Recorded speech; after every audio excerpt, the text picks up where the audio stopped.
Assalamualaikum warahmatullahi wabarakatuh. Pun sampurasun, ramtes.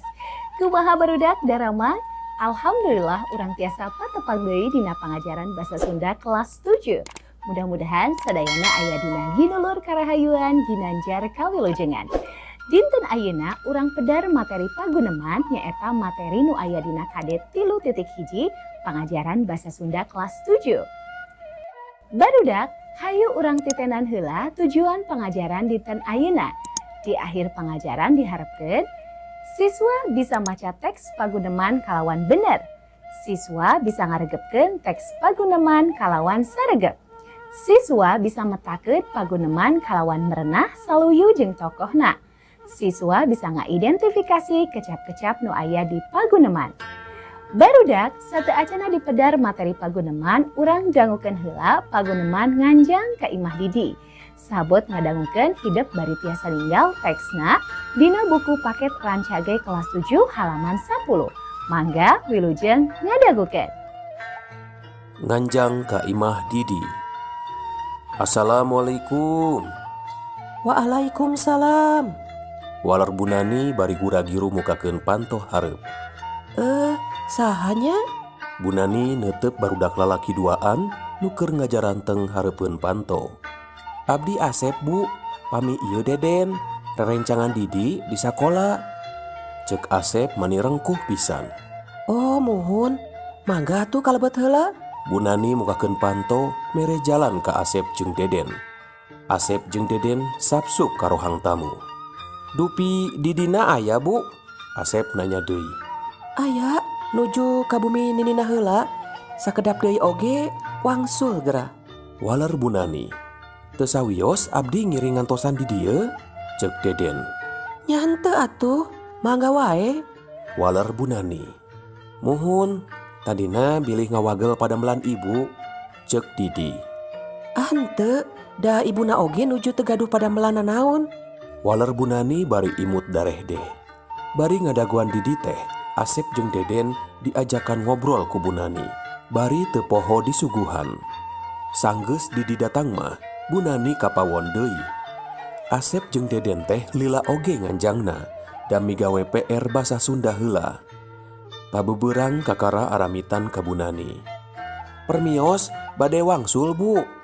Ceuk Asep jeung Deden meh bareng mani rengkuh. Mangga, kade hati-hati di jalananya. Waler Bunani.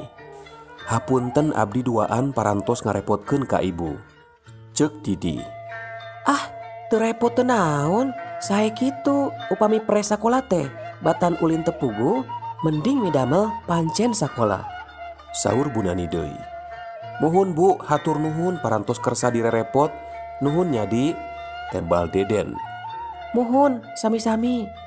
Waler Bunani jeung Didi meh bareng. Bunani jeung Didi ngajajabkeun nurek mulang, nepi ka lawang pager. Resep manis saropan kitu nya, Di. Saur ibuna, basa Asep jeung Deden geus jarauh. Nyamuhun atuh, da di sakola ge diajar tata krama. Tembal Didi jiga nu agul. Tah, kedah kitu, diajar tata krama teh memang penting.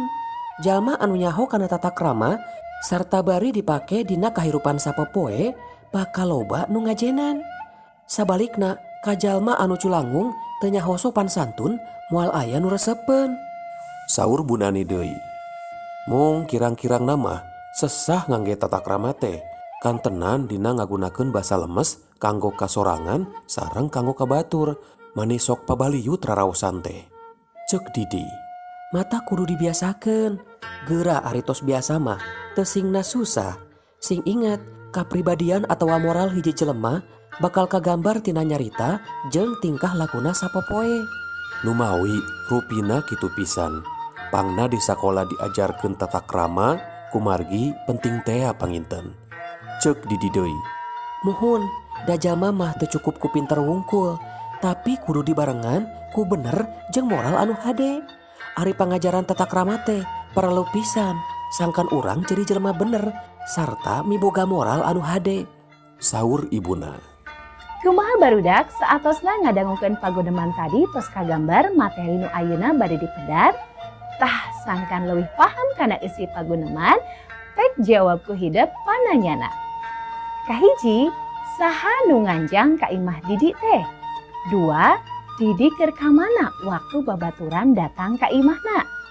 Katilu, kalimah mana anu netelakeun yen Bu Nani can wawuh ka babaturan Didi? Kaopat, kumaha sikap Bu Nani waktu nyaho yen nu datang teh babaturan Didi?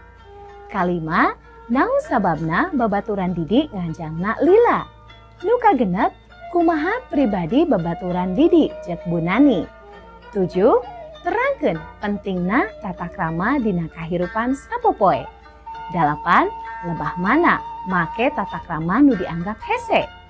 8, kumaha carana sangkan ngagunakeun tata krama henteu susah? 10, jalma kumaha nu dianggap alus teh? Barudak sabada ngadengekeun paguneman nganjang ka imah Didi ngarupikeun dialog antara Bu Nani, Asep, Deden jeung Didi. Basa Asep jeung Deden nganjang ka imah Didi anu jadi jejer obrolna ngeunaan tata krama anu diobrolkeun ku Didi jeung Bu Nani. Sabada semahna marulang. Lamun seug dibaca kalawan lentong atawa merenah karasa ayana suasana loma tapi santun. Tina omongan anu opatan kagambar yen maranehna teh terang kana tata krama sarta kacida dipakena. Gerak titenan ucapan Asep jeung Didi anu sakitu sopana ka Bu Nani. Ti mimiti datang uluk salam, tuluy ngawanohkeun dirina, menta idin milu nungguan, amitan rek mulang, menta hampura bisi ngaganggu nepi ka ngucapkeun nuhun kana kahadian pribumi. Geuning ku Bu Nani oge dipuji. Da alus sopan santuna salila nyemah teh. Atuh anu boga imah oge ngarasa genah hatena.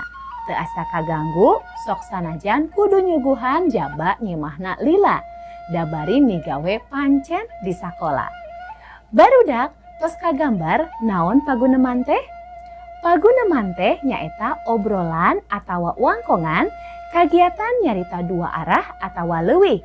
Kagiatan ngobrol komunikasi antara dua orang atawa leuwih dina rupa-rupa situasi. Barudak urang kudu apal nu kumaha paguneman teh.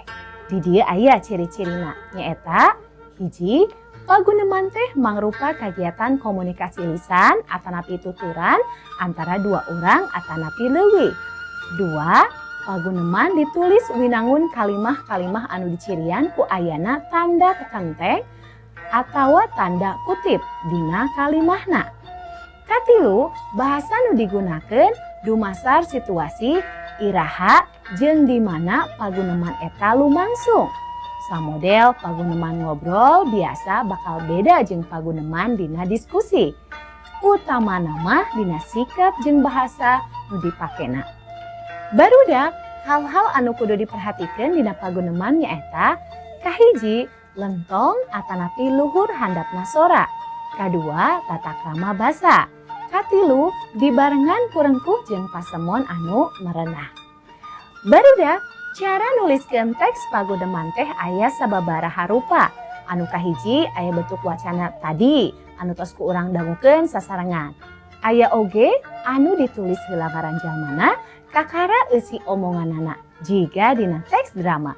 Contona, kahiji, paguneman silitanya mun amprok di jalan. Tah sapertos contohna ku hideep tiasa ditinggal nu kieu ieu. Kadua, paguneman ngawanohkeun diri sorangan. Katilu, paguneman amitan. Kaopat, paguneman menta idin. Kalima, paguneman nganuhunkeun. Teras, paguneman menta hampura. Tah kitu barudak pedaran perkawis paguneman. Kumaha tos tiasa kapahami materina? Tah pancen ayeuna hideep kerjakeun latihanana pilih jejerna. Nu kahiji, jieun paguneman anu eusina silitanya kayan masing-masing jeung babaturan. Pilihan nu kadua, jieun paguneman anu eusina ngawanohkeun diri sorangan. Katilu, jieun paguneman anu eusina amitan ka guru balik di sakola. Opat, jieun paguneman anu eusina menta idin ka kolot rek latihan olahraga. Kalima, jieun paguneman nu eusina nganuhunkeun ka babaturan lantaran diberengin jeung buku. Anu kagenep, jieun paguneman anu eusina menta dihampura ka babaturan lantaran geus ngamusuhan. Barudak teu karaos tos aya di panghujung waktos. Hatur nuhun kana perhatosanana. Tepang deui dina waktos pangajaran salajengna. Wassalamualaikum warahmatullahi wabarakatuh.